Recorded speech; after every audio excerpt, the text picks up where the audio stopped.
Welcome to Deep Americana. Today we'll be interviewing Vermin Supreme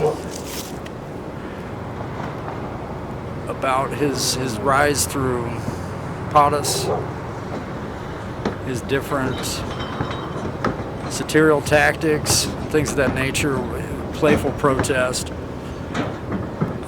real-world branding, and pony currency. Without further ado, Vermin Supreme. Where are you tonight? I am in Colorado Springs tonight. Where are you at? Oh, nice. Gloucester, Massachusetts. Okay, excellent. Peninsula, sticking out to the Atlantic Ocean a little bit here. Hey, that's better. I can see mountains from here. Oh, yeah. Yep. Very nice. Oh, yeah. Very nice. Yeah. How about You are actually running for political offices, aren't you? well, yes, and no. Simultaneously, all at the same time. Right. So, what I have done is, I believe it's accurately described as I have achieved a communication strategy that is based on absurdity and satire and humor and foolishness and a little bit of surreal, a little bit of discordia, a little bit of dada, and just, sort of mixing it all up and running for president, which is a very small niche, quite frankly. Right on. Sure, maybe, up to, 2,000 Americans might say they're running. And there's a beautiful thing about running for president, because it's a self-declarative statement. Once you say the magic words, my name is so-and-so, I'm running for president, it becomes a fact, indisputable fact. Nobody can disprove it, because it becomes reality if you're halfway serious. Now, you don't have to get votes, you don't have to get money, you don't have to register with the FEC, but just the fact that, you're saying you're running, it pretty much makes it a real thing. And so I've used that little nugget to promote this agenda, and by presenting my my concerns about the police state, the surveillance state, and the nanny state, and all of these things, by talking about them through mandatory toothbrushing laws. Right. And the secret dental police and the dental re-education centers, and I've been promoting that whole narrative long before the Patriot Act even came in. So I feel like I've been vindicated on some weird little level, and a terrible level at that, because Right. So how do police deal with you when you're doing this? Do they bother you, or do they laugh at you, or are they with you? It's over the years. I've always had incredible luck operating with what I do on the level I do, and maintaining my character when I'm doing it. Because I take it out onto the streets.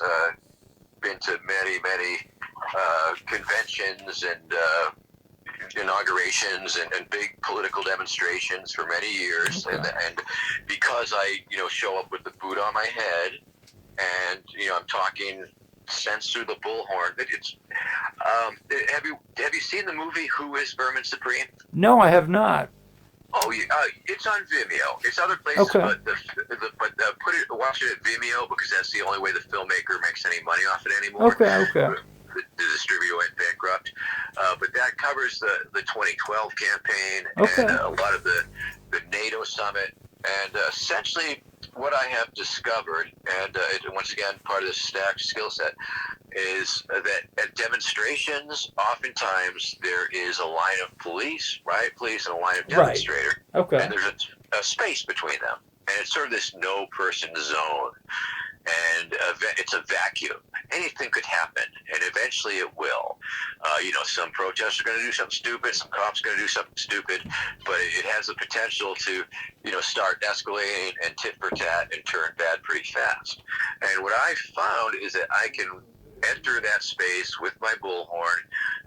Back in the day, I almost needed the clown nose to, cut the edge, and, right, and own that space. I found I could own that space by talking seriously to the crowd, talking seriously to the police, using humor and jokes to break the tension, which I've had incredible success with. That's amazing, man. There's been some really tense situations. Maybe that's what we should be doing when people are protesting now, when we want them to do something instead of firing rubber bullets and all this other crap at them, right? Oh, couldn't agree more. And so it's it's a several prong approach. Part of it is the easiest part and the most successful part, I think, is crowd safety. Essentially, you're acting as a master of ceremonies. You're sort of welcoming people. You're trying to set the tone. It's a little bit of a peacekeeping type of thing.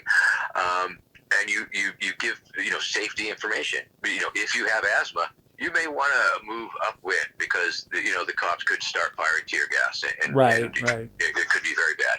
If you wear contacts, you should remove those contacts. If the police charge, walk, don't run.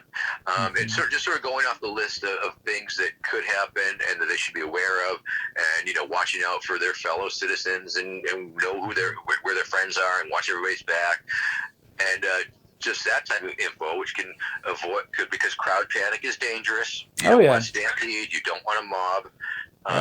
And so, just by letting the people know that what could happen, and then reaffirming their rights by, expressing the First Amendment, and then I'll read various riot control manuals to the police, and that has another effect, where it sort of lets the police know what I expect of them as professional oppressors or whatever, and it lets the people know that we know that what their limits are supposed to be, and the fun thing about that is, of course, because it's a line of riot cops, generally they're not going to attack you until they're ordered to do so. And so I treat them as they're like a captive audience, essentially, and they are, because they couldn't leave if they wanted to, right? They can't leave the piss if they have to. That they could be chafing, they could be out there in the sun for all day. And so it's rehumanizing the cops to the protesters, rehumanizing the protesters to the cops. Sometimes I'll just tell the cops, listen, I understand if your CO orders you to charge, fine, do what you're trained to do, but you don't have to hurt anybody. You don't have to swing stick so hard that you're like cracking skull. You're just not trying to move people or whatever. And and I really want to get back on the streets, and I feel bad I haven't been out there the COVID and the George Floyd. People have having cameras and things, and just the information that comes in now. I always, when I have conversations kind of like this with some people, like my grandparents, they'll be like, "Well, it's much better back in our day," and I was like, you probably didn't know about it, is why it was better, right? If that makes sense. Also, it depends what metrics you're using, how you're looking at it. It depends nationality. How you define, what is normal, what is good. Right. All of those things. It's certainly relative, but I believe that just so many outrageous things have occurred. It's certainly the ongoing murder of black civilians by law enforcement. Which is just no good. Proportionally. Yeah. I mean, plenty of white people are killed too in terrible ways. I mean, that poor Daniel, whatever his name was, crawling down the hallway in a hotel, begging for his life while the cop was playing Simon Says, and then they shot him dead anyway. It's really, there's so many outrages, and it's like, okay, what do we got going on here? We got the totalitarian surveillance police state creeping up on us. We've got the environmental collapse, simultaneously, which is like, okay, more megastorms, more effects of climate change. Earthquakes, all of that, and it's really overwhelming. I think it's terrifying.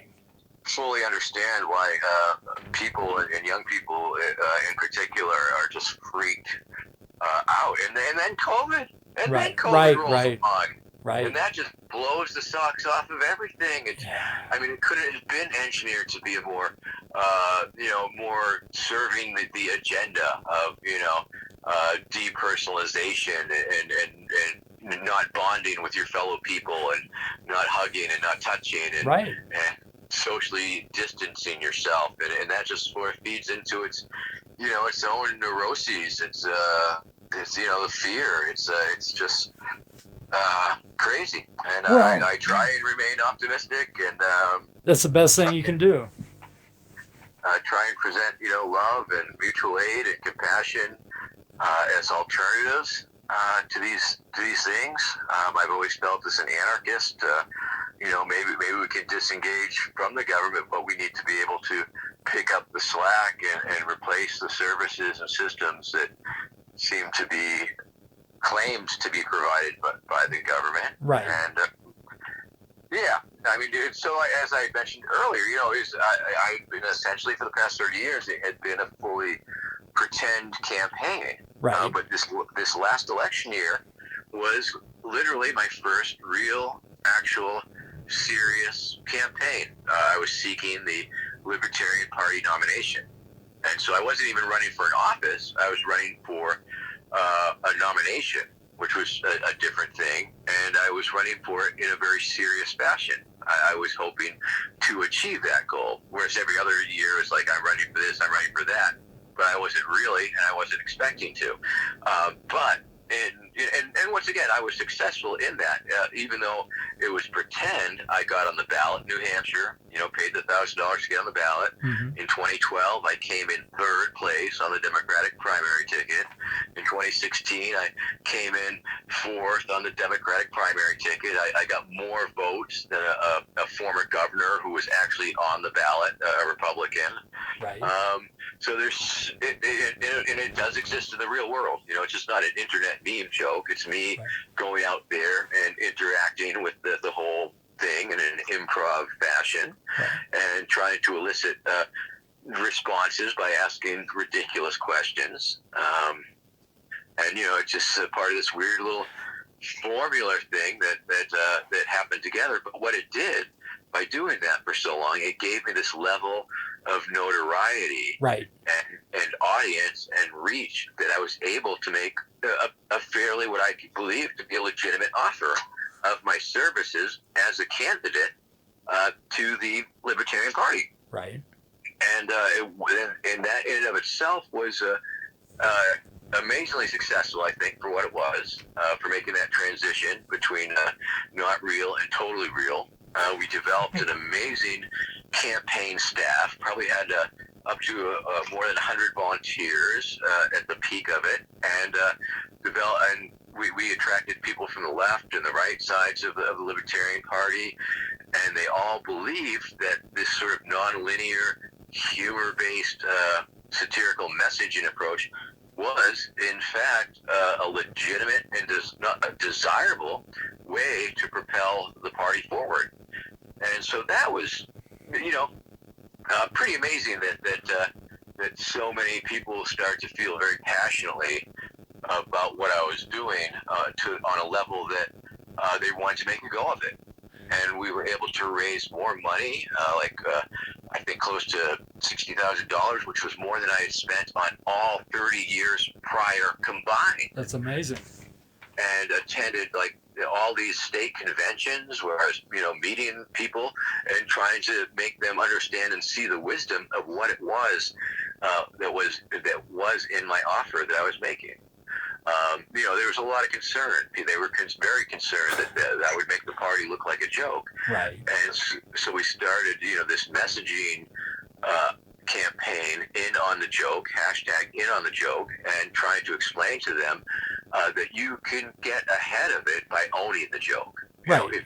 The Libertarian Party has said, yes, this is our joke. The duopoly, the elections have become a joke. And here's our joke. With love and spite. Boom! And, it had such, it still may have great potential in the future. But obviously, we really believed in what we were doing. And it was we did not get the nomination, but ultimately at the nominating convention, we made it into the final round. There was 4 rounds of voting because they do the ranked choice. Right. And made it to the fourth ballot, and I came in third, and with 20% of 1,000 delegates. Well, that's amazing. Yeah, I mean, ultimately, for sure. And since that time, a lot of people are on board even more. And the momentum we had going into that convention, it was undeniable. and a lot of it, if not most of it, was from outside of the party. Just imagine the other people that you inspire to even try to do that with what you're doing. There is that, yes. You I mean, know? I can't deny that people have been inspired. Have you looked? There's, I think, somebody running for different offices in the UK by the name of Buckethead now. Yes, sir, Lord Buckethead. He's been running for many years. Okay. And I have actually worked with him. Oh, that is amazing. In the New Hampshire primary, we were working on the streets together. That is amazing. And I am working on a couple other video projects with Lord Buckethead. That is amazing. As we speak. And it is pretty amazing. So yeah, it's just very, very cool. And when I did not receive the nomination, we had a campaign staff, but I didn't need a campaign staff.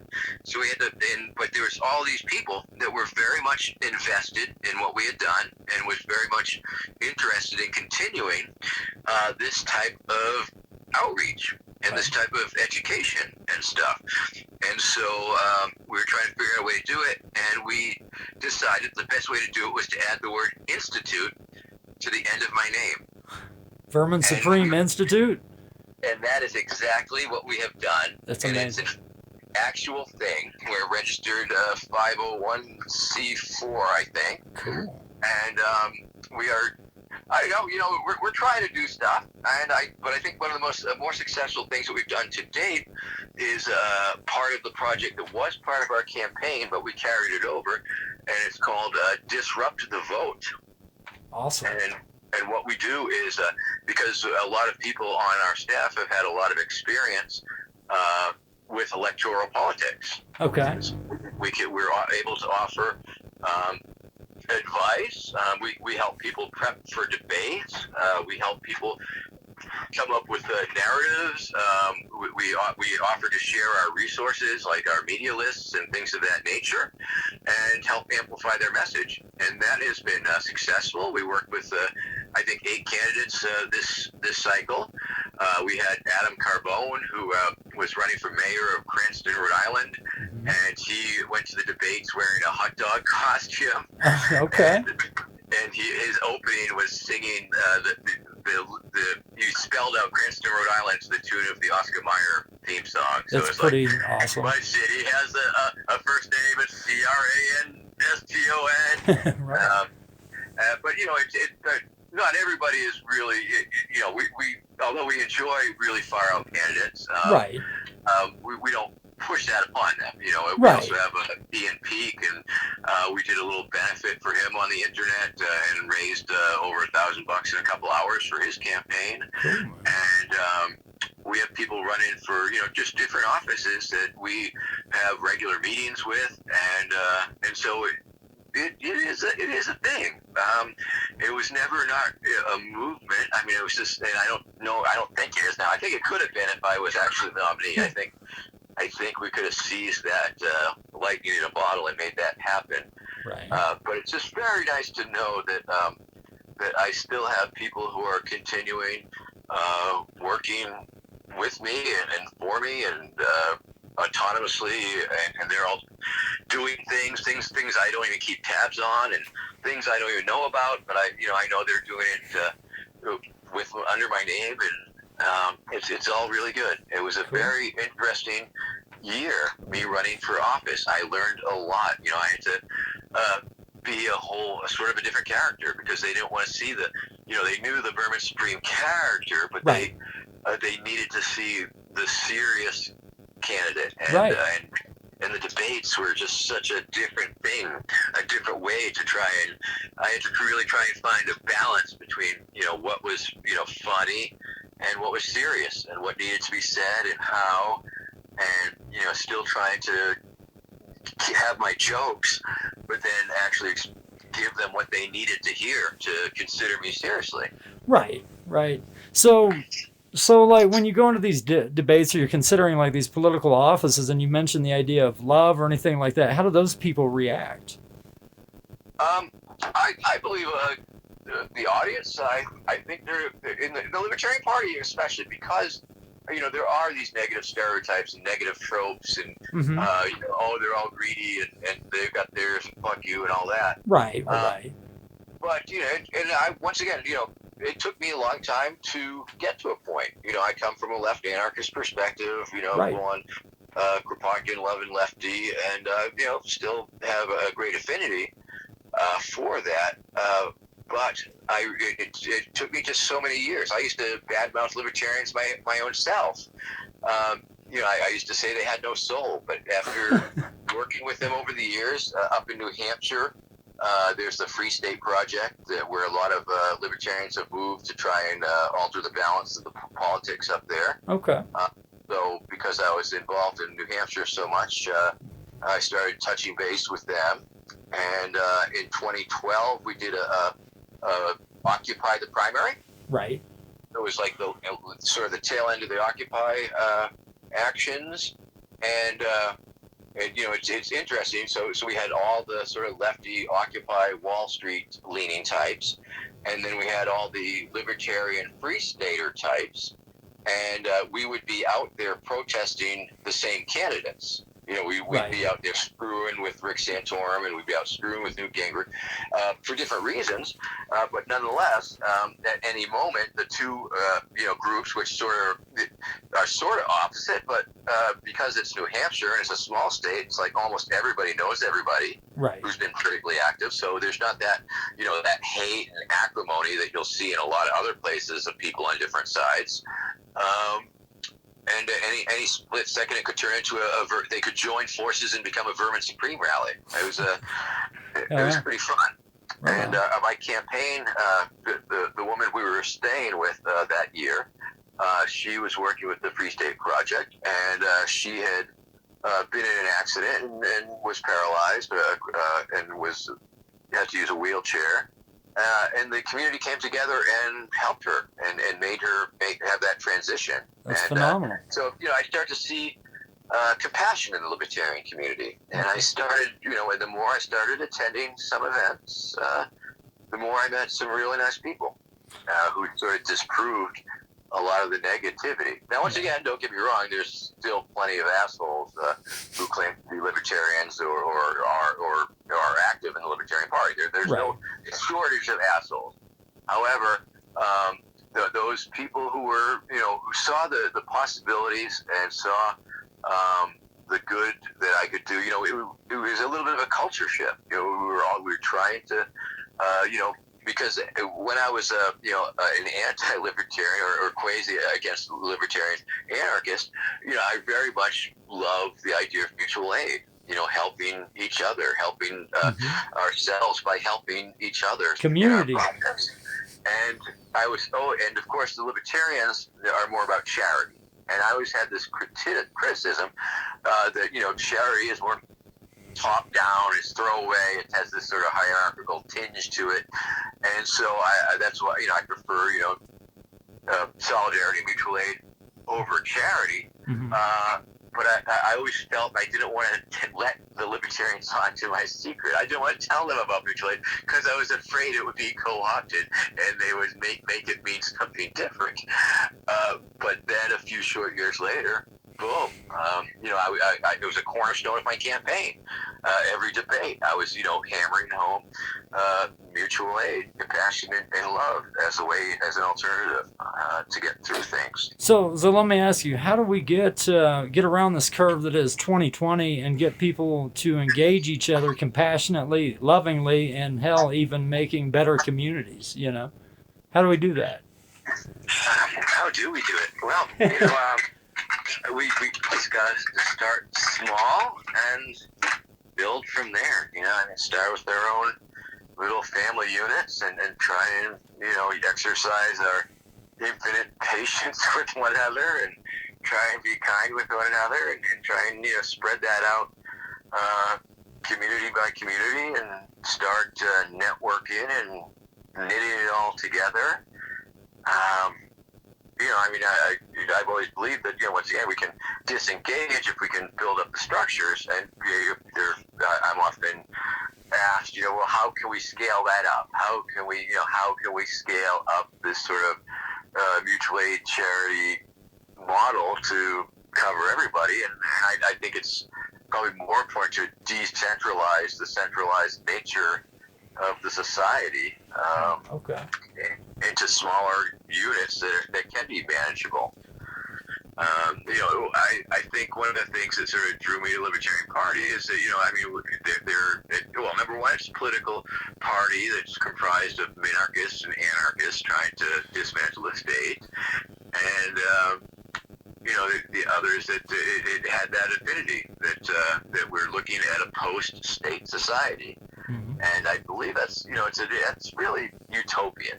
I don't think we're going to see a post-state society anytime soon, or even our lifetimes, but I think it's important to work with people who share that type of vision, who see the way things could be. And even if that doesn't, even if their ideas of utopia don't necessarily agree, we do agree that there are certain steps that need to be taken in order to get there. Okay. And at some of the debates, you'd hear a candidate would start, day one, when I'm president, we're going to end Medicare, we're going to end Social Security, we're going to abolish the FDA, we're going to abolish the CDC, we're going to abolish the IRS, and all these things. And yeah, okay, you can say those things, and they're ultimately true. They're consistent with, a vision of a world where we did not need those things. But unless you're going to be able to present some sort of alternative or some sort of transition on how to get there and articulate it with examples, people are just going to think you're a crackpot. You're going to turn people off, and I think that's part of the problem that a lot of people have with the Libertarian Party. Libertarians, they hear these hard line demands, and nobody wants to be an incrementalist, but the option, what's the other option? Just pulling the rug out and having a total collapse of society and see what shakes out. I don't know. That's not good. Yeah. It almost seems like it's some people see that that we're heading in that direction or some shit, but hopefully we will be able to pull it all together. This 2020 year has been very, very interesting. I think whoever is programming the simulation is getting a little goofy. Yeah, they're getting really goofy. So, did you happen to watch the debate the other night? I listened to the debate. What did you think of that? Outrageous and terrible. Right. Horrible. Okay. Crap. Yeah, it had its. There is some amusing entertainment. Yeah, but we're not watching TV to be entertained by that. It should be informative. And it got turned into like pro wrestling promo time or something. Yes. It was like, what? It was super. Once again, it's just frightening. That's the reality that they are presenting to us. Oh, yeah. Well, it seems to be distraction, and then we're going to hit you with the right hook and do this over here or something. It is. Like Frank Zappa used to say, that politics is the entertainment division of the military-industrial complex. Okay. That was his take on it. That would make sense. And so with that, I'm going to throw this out here. So apparently Trump tested positive for COVID today or yesterday. And I kind of, in the back of my mind, wonder if that's not a way to not have to debate, to be honest. And I'm not a fan of the guy. Well, there's certainly no end to plausible conspiracies. Right. For sure. You get the, the 9/11. It's plausible because, a lot of scientists say it's plausible and it didn't seem quite real. But on the other hand, you start to think about what an overarching conspiracy that would take to make such a thing. I don't know if they're all conspiracies. I think we have a lot of greedy people with a lot of hatred in their hearts, and it may be collusion, at some stages of the game. But I think that they're too stupid to like Pearl Harbor, they saw it coming but ignored it on Well, purpose. well, think about, a lot of people don't even know what the Gulf of Tonkin is, right? Which I think was close to the Bay of Pigs or something like that, which was us trying to take over, I believe, Cuba or something like that, and failing. Gulf of Tonkin was what started the Vietnam War. Right. Okay. Remember the Maine. Yeah, there's no shortage of false flags, and that's right. what makes all the other theories seem plausible. Right. I mean, it's a fact. The CIA discussed blowing up residential. Oh yeah. Hotel, residential fucking buildings in Miami to start a war with Cuba. Well, and think about the Ollie North contraband scandal with Highway Ricky Ross. You know how that went down. Most people that you stop on the street today have no idea what I'm talking about when I mention this, right? Do you know what I'm talking about in the Reagan era? Sure. The Ollie North is fucking front and center. Right, man. Well, and when you look at stuff like that. Right, and all that it was hidden. How can people not arrive at these other conclusions? You know what I mean? That are just this far out here. I completely. When after so many years, it's like the government panel says, "Well, maybe the JFK thing. Well, yeah, there could have been a conspiracy, or the murder of Martin Luther King. Yeah, more people could have been honest." But, right. There's no telling. Just imagine if people had the facts for some of these things. Like, we're in a crazy time right now where it seems like people are super driven to the idea of conspiracy theory on all sides.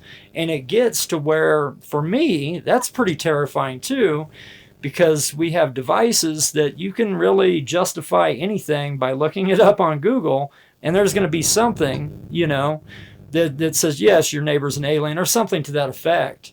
And it seems like I'm 40, right? So I was around when 9/11 happened. I was pretty young. But I was reading books about things and researching them. And I don't think that happens so much now. And there's tons of non-credible sources. I feel like people are reaching for that information. And they're in these baby steps, and we get hung up in these narratives that are provided for us. And then, and then we're out ravenous, running around like crazy people. And it's just like... Absolutely. Tons of bunk info. Oh yeah. I mean, it's not even info wars. It's pure disinfo wars and misinfo wars. That's what it is. I mean, to find the actual information, it's a little harder, but there's so much noise, and it's just adding to this a lot of stress in people's heads. I think when it's so hard to discern what's reality and what's not reality. Right. I think it's. And you've got to look, there's so much oppression that's gone on through minimum wage being the same for 20 years to these other things that are oppressive. And so whenever you're oppressed, right, you're going to latch on anything you can for that relief a lot of times. And I believe that's a lot of what we're seeing right now from minority people to even, police officers, acting like fools and, killing African Americans and things of that nature, and just to our politics and the powers that be.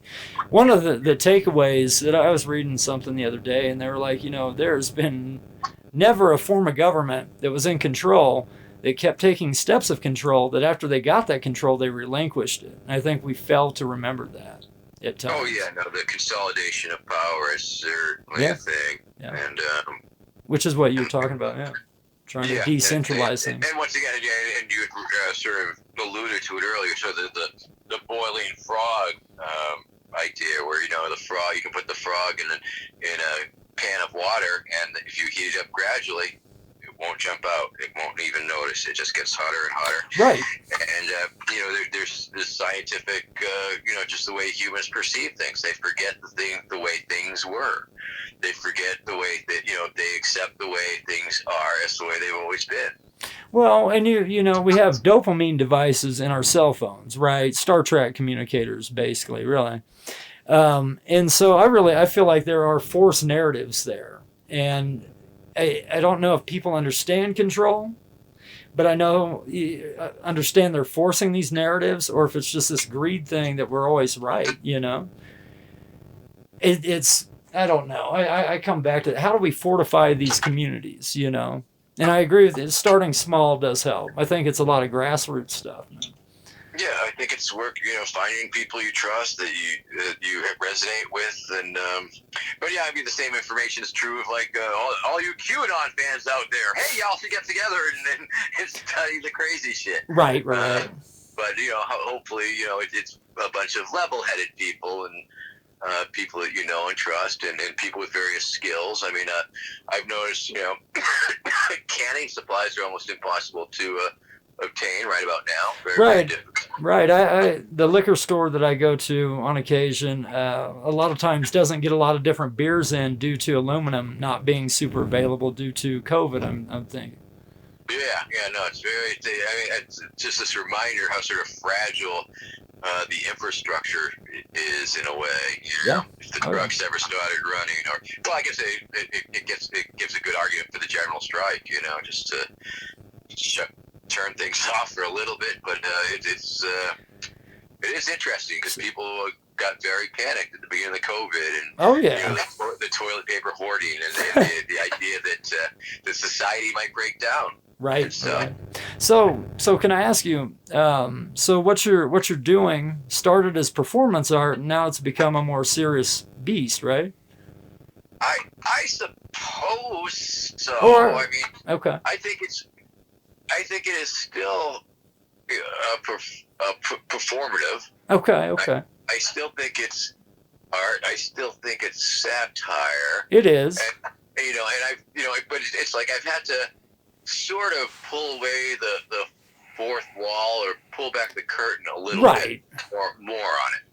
I always felt it was incredibly more funny when it was just when the only videos you saw was like me being in character, interacting with the other politicians. Well, yeah, the first video I think I saw of you was in like 2014, which I think eventually was accompanied by these memes, And I was like, what is that? And it was, to be honest, for politics, is one of the most inspiring things I've ever seen in my life, regardless of what party you're going for, Yeah, 2012, I went viral.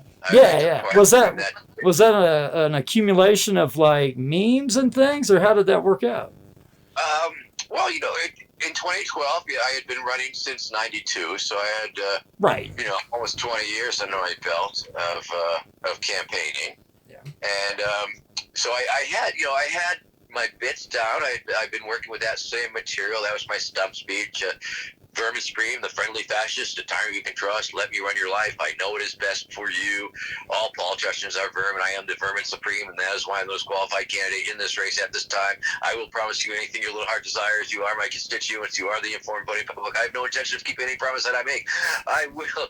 And, and so I've been really sort of using that same stump speech, and the toothbrushing law had been developing over the years, and the free pony thing was more recent.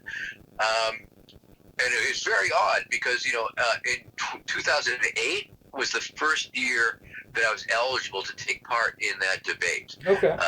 Anybody who pays $1,000 who's not a major candidate in another debate can be in that debate.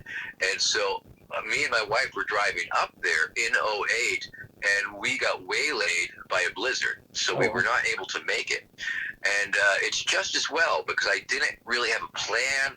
I was just going to go up and sort of talk about, what I do and stuff like that. So it really worked out, because in the intervening 4 years between 08 and 12, a bunch of things sort of happened that really worked into my advantage. Number one was Obama was up for re-election. In '08, he was super shiny new. In 2012, there was like, oh, Obama, geez. In those intervening years, Harry Potter and Lord of the Rings movies occurred. Right. And so all of a sudden, there was this wizard meme in the culture, this big beard meme. Right. In the 4 years, of course, Randall Terry, who's this rabid right-wing homophobe, anti-abortion activist, Right. he decided to run as a Democrat. Oh wow. For some reason, to screw with Obama and to be able to run his graphic abortion ads during the Super Bowl was his main goal. Everybody's got a reason. That's insane. And so that happened. And another thing, in '08, I had my beard was much shorter. It was cropped. It wasn't wizard like because it's come off this making this movie Vote Jesus, going undercover as a right wing fundamentalist anti-sodomite candidate named Ken Stevenson, and so there was that part of it. So all these things sort of and the whole migration of media, because between 2008 and 2012, and all the media became digital. Right. I was doing podcasts in that time period, and it was pretty. It was a huge transition. It was amazing, actually. Once again, people, you look back, it's like, it's always been like this. No, it has not. No, and so really be integrated into the news world, I guess. Mm-hmm. And so those things all happened. And the fact that Randall Terry's, his last name was next to Supreme, so we sat next to one another. Wow. And I knew I was, and so in 2008 I wasn't prepared, but in 2012 I was prepared. I memorized the mandatory toothbrushing law. I memorized the pony stuff. There was things that I was just much more prepared. And of course, and I knew I wanted to do something special for Randall Terry, but I didn't know what. I mean, my run out. I was going to use a water pistol that was shaped like a penis. That was my original thing. Until like almost the night before the debate, I thought to myself, wait a minute, didn't somebody throw glitter on a politician a few weeks back? And I looked it up, and the glitter bombing had just started, and it just became this bad. And so that morning, I went out to my wife's craft shack and filled my pockets full of glitter, and then I glitter bombed the hell out of Randall Terry at the end of the debate.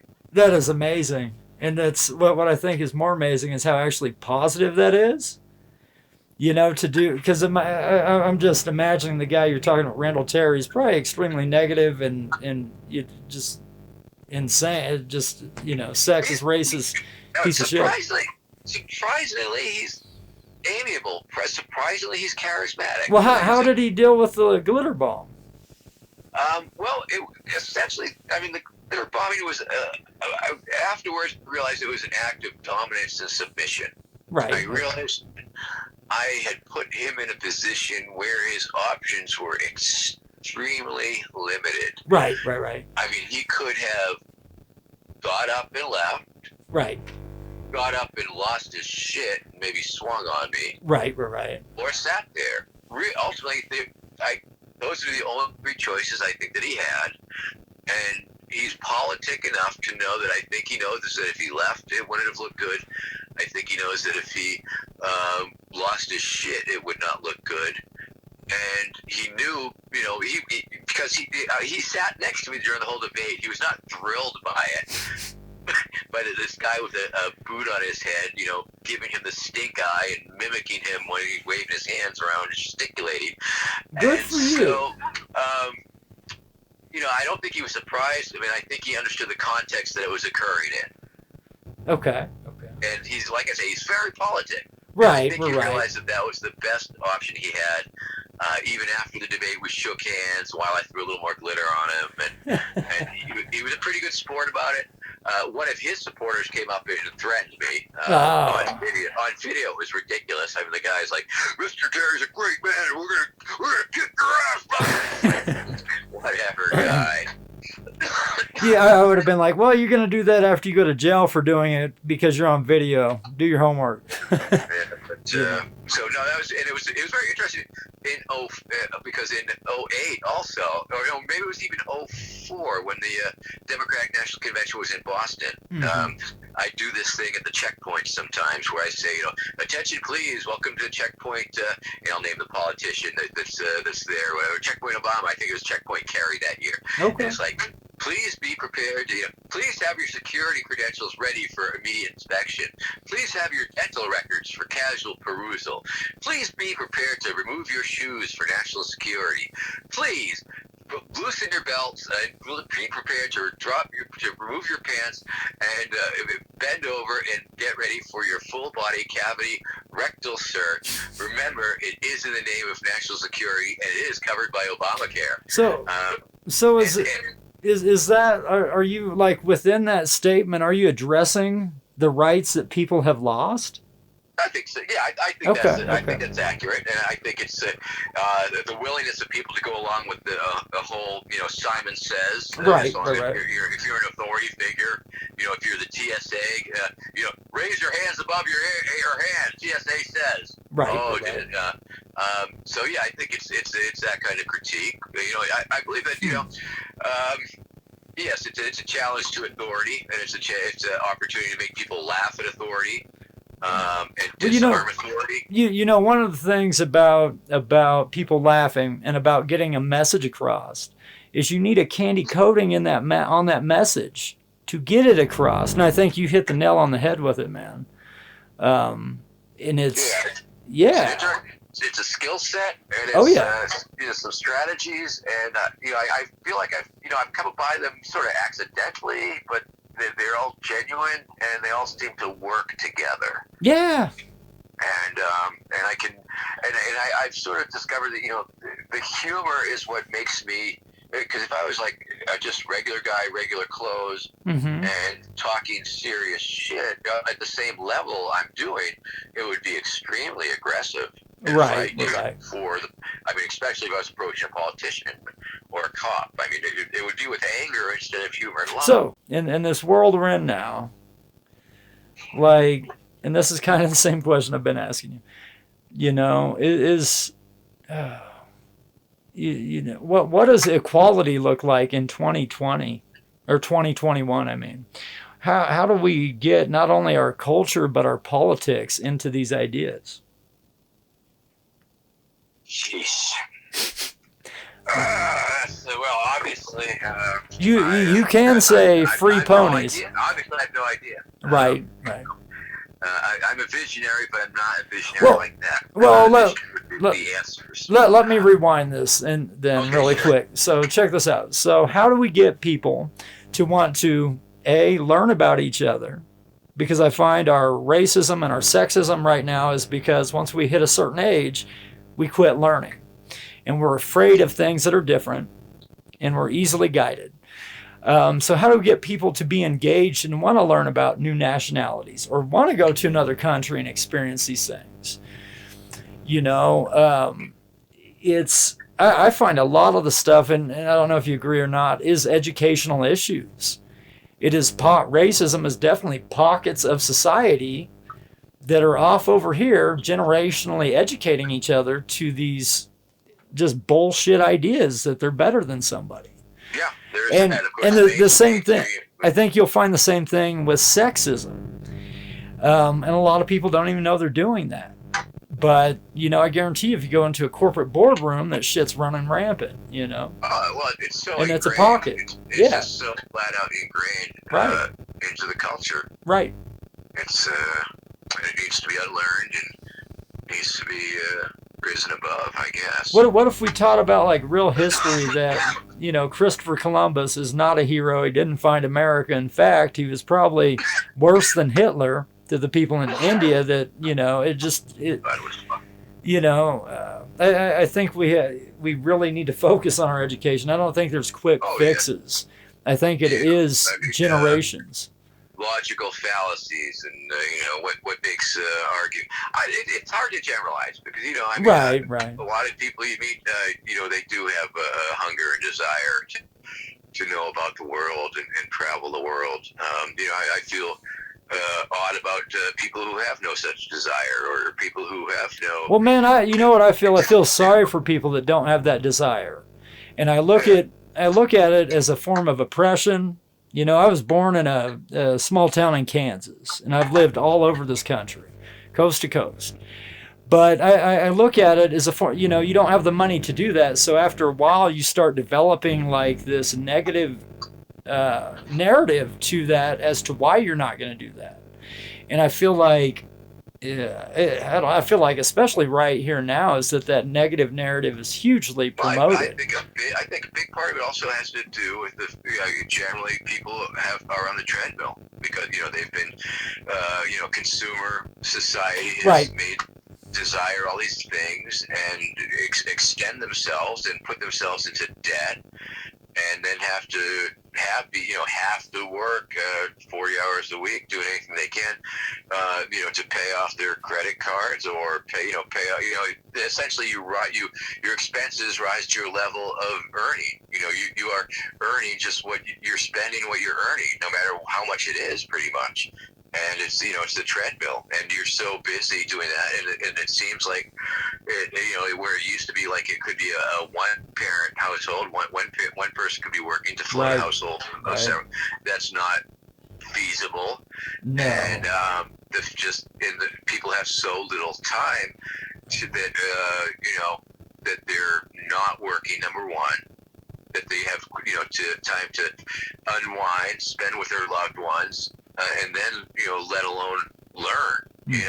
Try and expand where you're just trying to, oh shit, I gotta go home from work, gonna grab some dinner, gonna hang out for a few hours, go to sleep and do it again. Where's the time? And then weekends come and it's So, and that's something else that I've noticed is that we're so entrenched in this work that really doesn't pay off a whole lot. I think, especially since a lot of people aren't making that much money, you need to give in to them. Give them a smaller work week so they can go enjoy something. So they're not locked in, unless this is actually part of some kind of mental prison system, which I think is not too far from the truth, right? Right. But yeah. Well, man, I want to add to that. There's a lot of progress happening. If you go out and you look at the protests for systemic racism, for George Floyd getting killed, or Breonna Taylor, or any of that stuff, those protests are multicultural, right? Yeah. And so there's a lot of progress right now, but it's hard to focus on that progress because everything else is pretty damn negative. So I get it. Well, man, thank you. Yes. Okay. Well, definitely check out. Can I do some plugs? Yeah, do your plugs, man. Okay. Check out my campaign website because I'm still running an imaginary campaign for Senate of Massachusetts, I believe. Okay. I ran a writing campaign in the primary because the ballot was totally blank, and I figured, write my name in. And I think more people wrote my name in, so I won the primary, and who knows, whatever. Okay. Vermin Supreme 2020, that's my name. It's the year, so verminsupreme2020.com. Check out the Vermin Supreme, not the is implied, Vermin Supreme Institute.com. And that's check that out. Who is Vermin Supreme.com is the movie, and I think that will direct you to that. iPony.thebook.com is a book that I wrote. It's a book about the future, long after a Vermin Supreme presidency, after everybody has their ponies, after zombie power fuels, after secret dental police have set up checkpoints every couple hundred yards. It is a warning from the people of the future to you, the people of their past, your present, that Vermin Supreme is a madman and must be stopped. Awesome. We have Team Supreme also has a podcast. Let this podcast run your life. I'm on that sometimes. Sometimes I'm not, but sometimes I am. Right on. And so that's fun. That's like a big team effort. People from the campaign, a spinoff. Let's see what else we got going on. I'm sure I'm forgetting something. I always do. So it is. Right on. So before we get off here, I want to ask you. Cameo. I do Cameo now. Okay, cool, man. I'm helping finance the Institute by doing the Cameo thing. Hey, there's a lot of people doing it. So can I ask you, what kind of ponies would you give people? Any kind they want. Oh, shit. We'll be taking their preferences. They could be mechanical ponies. They can be human pony hybrids. They can be ponies. They can be giant pony human hybrids. They could they could be a lot of things. They could be real tiny. I mean, a lot of people ask me, Vermin, is it true we're going to be using ponies for currency? And I say, why, that would be ridiculous. until we can make them very, very small, of course. And I do have scientists working on that. Cool. But until that time, the thing to understand about a pony-based economy is that once all Americans have their free pony, well, essentially, once you have your pony, you own your pony, right? Okay, so you're owning a pony, and what does that imply? It implies that you have equity in your pony. So that means that you could borrow against your pony. Okay, well, what does that mean? It means we're creating debt, a pony-based debt. Now, as you know, debt is a very, very important thing in any economy. Wall Street practically runs on it. Countries own each other's debts. Banks make all their money on debt, loaning on, so debt is pretty critical. You can buy it, you can sell it, you can buy it at a discount, all that things. So pony-based debt, very important. Cool, and man. so we can bring in all the bestest and the brightest from all the Ivy League schools, and they will be creating the most incredibly opaque, hard to understand financial instruments, we'll call them, pony-based default swaps, quantitative pony easements, all of these things. And we'll be creating this giant bubble in the economy, a giant pony debt bubble.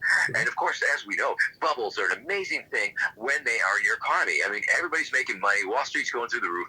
All pistons are firing. It's fucking amazing.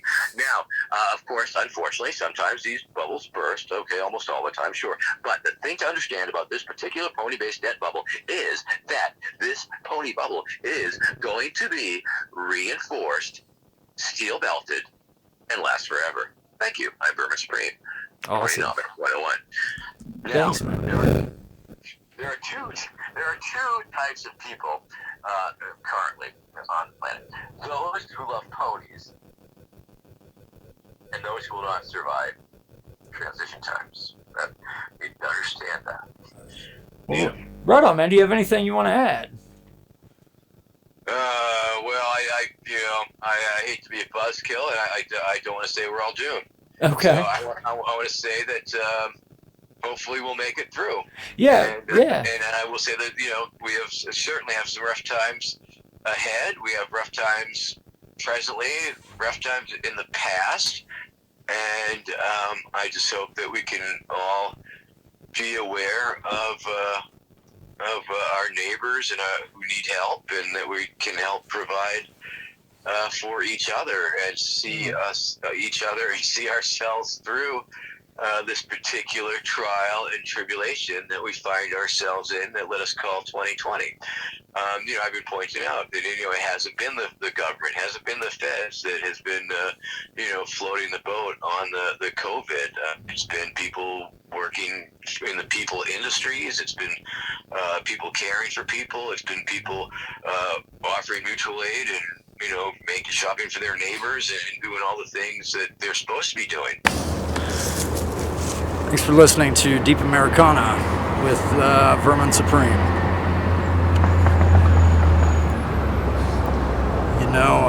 He schooled us on how cultures have to have some kind of debt pony plan to sustain life. I think that's an important message. With that, have a good evening.